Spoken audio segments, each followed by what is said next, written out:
સમાચાર જોઈએ વિસ્તારથી તો દ્વારકા અને જામનગરના કલેક્ટરની મુલાકાત, સ્ટ્રોંગ રૂમની મુલાકાત લઈ સુરક્ષાનું નિરીક્ષણ કર્યું. ઈવીએમ અને વીવીપેટ મશીન હરિયા કોલેજમાં મુકાયા. 24 કલાક સિક્યુરિટીની વ્યવસ્થા તૈનાત કરવામાં આવી છે.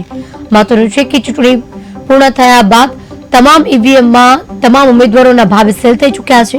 ત્યારે દ્વારકા અને જામનગરના કલેક્ટરની મુલાકાત સ્ટ્રોંગ રૂમની પહોંચ્યા હતા. તમામ બાબતે નિરીક્ષણ કર્યું.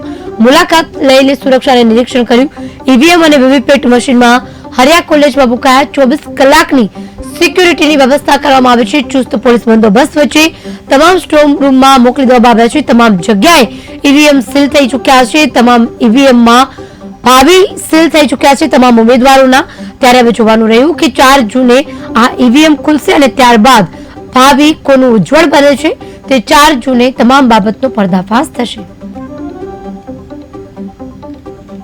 જામનગર 12 પાર્લામેન્ટરી કોન્સ્ટિટ્યુન્સી અંતર્ગત દ્વારકા જિલ્લામાં 81 ખંભાલિયા અને 82 દ્વારકા એસેમ્બલી સીટનો સમાવેશ થાય છે.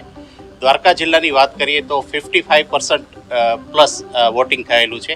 7 તારીખે ખૂબ સારી રીતે શાંતિપૂર્ણ રીતે જામનગર પાર્લામેન્ટરી કોન્સ્ટિટ્યુન્સીમાં જામનગર જિલ્લામાં તેમજ દેવભૂમિ દ્વારકા જિલ્લામાં મારી સાથે દેવભૂમિ દ્વારકા કલેક્ટરશ્રી પણ મારી સાથે છે, સાથે એડિશનલ કલેક્ટરશ્રી છે અને 57.17% જેટલું વોટિંગ નોંધાયું છે.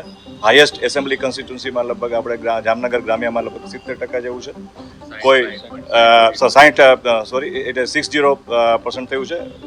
સિટીના બંને નોર્થ અને સાઉથમાં 59 જેવું થયું છે.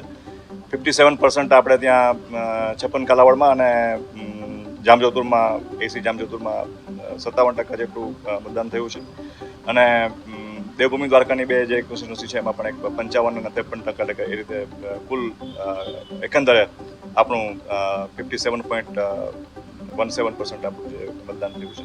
આ રીતે કોઈ બનાવ બન્યો નથી. બધા શાંતિપૂર્ણ રીતે મશીન બધા આજે અહીંયા ઓબ્ઝર્વર્સની હાજરીમાં સીલ થઈ ગઈ છે અને મતપેટીઓ બધી.